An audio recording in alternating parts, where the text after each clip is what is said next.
تو آپ جیسے یہ منظر دیکھ رہے ہیں، یہ پرزر منظر جو ہے آپ کو بتاتے دارالقرآن مدرسہ عظمتیہ کا 125 سال مکمل ہونے پر یہاں پہ جو قاری فضل الرحمان صاحب ان کے جو شاگرد لوگ تھے، جتنے امام بنائے، قرآن حافظ بنائے، ان لوگوں نے مل کر قاری صاحب کے سر میں ایک صافہ باندھا۔ آج جو تھا دارالقرآن مدرسہ عظمتیہ میں بچے لوگ جو تھے حفظ قرآن جو حاصل کیے تھے، ان لوگوں کی دستار بندی تھی۔ اسی دستار بندی کے موقع پر یہاں جتنے بھی ان کے جو شاگرد تھے، ہزاروں ہزار کی تعداد میں شاگرد ہیں ان کے پورے ہندوستان میں، جو امام ہیں، مفتی ہیں، بہت کو آپ کو ایک فریم میں نظر آ سکے گا۔ آپ پوری ویڈیو کو ضرور دیکھیے گا۔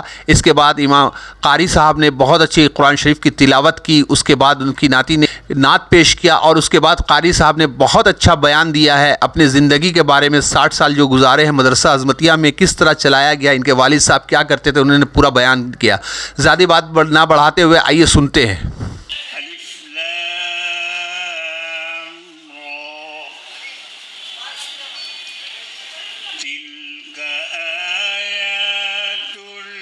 الكتاب المبين سبحان الله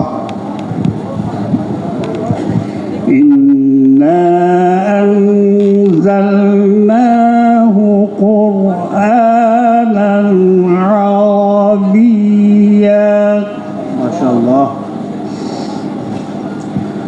قرآنا عربيا لعلكم تعقلون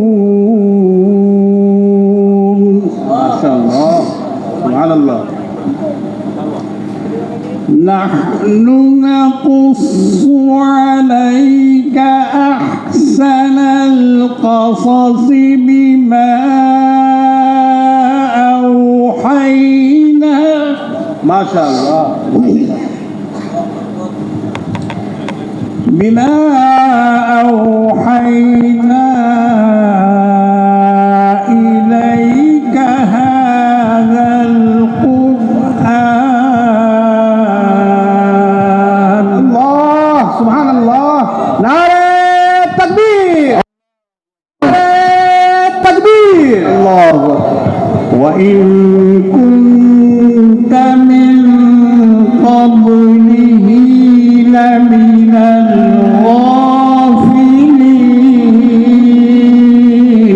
ما شاء الله ما شاء الله إذ قال يوسف لأبيه يا أبت إني رأيت ما شاء الله سبحان الله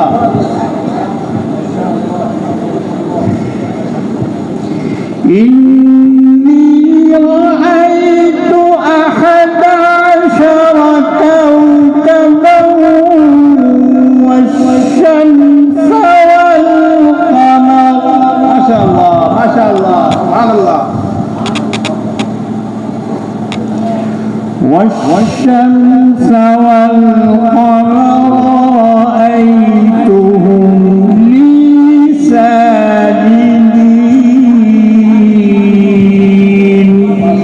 صدق الله العظيم سبحان الله نعرہ تکبیر اللہ اکبر تکبیر چاندی سی ماٹی نظر میں بسانے کو دل چاہتا ہے، وہ شہر محبت جہاں مصطفیٰ ہے، وہیں گھر بنانے کو دل چاہتا ہے۔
سبحان اللہ. وہ ایڑی رگڑ کر یہی کہہ رہا ہے، وہ خیمے میں رو کر وہ ننھا سا اصغر، وہ ایڑی رگڑ کر یہی کہہ رہا ہے، وہ خیمے میں رو کر اے بابا میں پانی کا پیاسا نہیں ہوں، میرا سر کٹانے سبحان اللہ. ماشاء اللہ.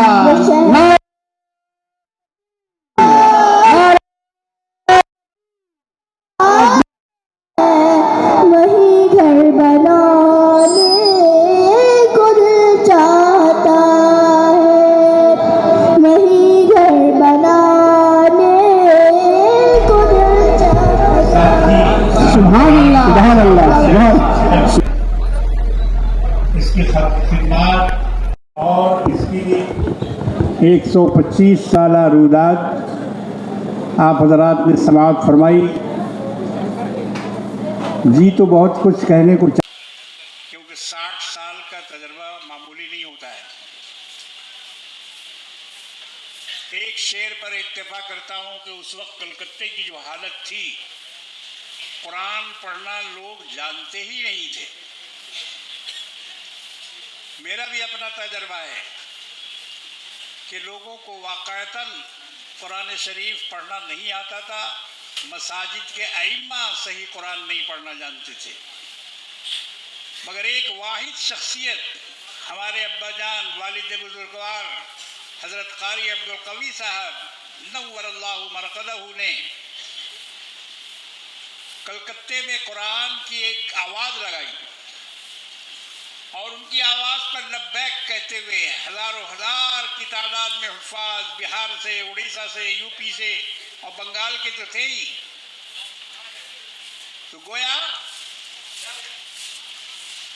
شورش عندلیب نے روح چمن میں پھونک دی. شاعر کہتا ہے کہ شورش عندلیب نے، عندلیب کہتے ہیں بلبل کو، تو شورش عندلیب نے روح میں پھونک دی، ورنہ یہاں کلی کلی مست تھی خواب ناز میں. ورنہ یہاں کلی کلی مست تھی خواب ناز میں. تو والد ماجد کی وہ شخصیت تھی، الحمدللہ ہم اس پر فخر کرتے ہیں کہ ہم ان کے بیٹے ہیں اور وہ ہمارے باپ تھے. ہمیں اس بات پر بہت ہی فخر ہے کہ الحمدللہ ایک قرآنی اور نورانی گھر میں ہماری ولادت ہوئی، اور ہم پلے بڑھے. آج ہمارے بچے بلکہ نواسے اور پوتے اور پوتیاں، یہ سلسلہ جاری ہے، اور میں ان کو اپنی آنکھوں سے دیکھ رہا ہوں. اللہ رب العالمین نے میری زندگی میں اضافہ فرمایا تاکہ میں ان کو بھی دیکھ سکوں جو میرے بعد کے بعد آنے والے ہیں. تو الحمدللہ بچیوں نے، نواسیوں نے بھی نعت پڑھی. ہمارے پوتے تنزیل الرحمان نے آپ کے سامنے تقریر کی. اس کی تقریر سے ایسا لگ رہا تھا کہ جیسے اس کے اندر سے اس کے دادا جان بول رہے ہیں. ان کی آواز اس میں سے نکل رہی ہے. اتنی بہترین تقریر ہمارے اس پوتے نے کی ہے. الحمدللہ میں اپنی تعریف اپنی زبان سے نہیں کرنا چاہتا. جو حضرات یہاں تشریف لائے تھے انہوں نے بہت کچھ ہمارے بارے میں، مدرسے کے بارے میں، والد ماجد کے بارے میں آپ سے کہہ دیا ہے. بس آپ ان کے لیے دعا کریں کہ اللہ تعالیٰ ان کی قبر کو نور سے بھر دے اور ان کو جزائے خیر، جزائے مغفرت عطا فرمائے. اور ان کے جو ابھی خاندان کے لوگ ہیں موجود جو ماشاءاللہ مدرسے کی خدمت میں لگے ہوئے ہیں، آپ ان کے استقامت کے لیے دعا فرما دیں. اللہ تعالیٰ ان کو استقامت دے اور یہ اس پر آخر دم تک قائم دائم رہیں. وآخر دعوانا الحمدللہ رب العالمین.